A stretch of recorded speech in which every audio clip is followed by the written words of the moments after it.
Hi friends, welcome to my YouTube channel. आज हमारे पास Redmi Note 10 Pro Max phone आया है।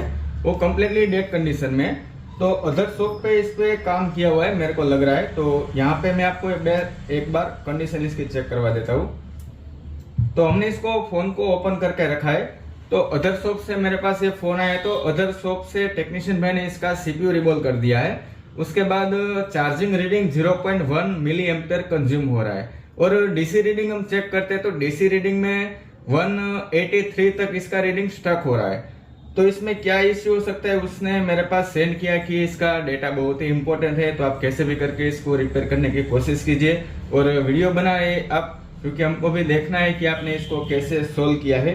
तो फ्रेंड्स, बने रहिए हमारे वीडियो के साथ। अगर आप हमारे चैनल में पहली बार हो, हमारे चैनल को सब्सक्राइब जरूर कर देना और हम इसकी वीडियो को स्टार्ट करते हैं और बने रहिए वीडियो के साथ।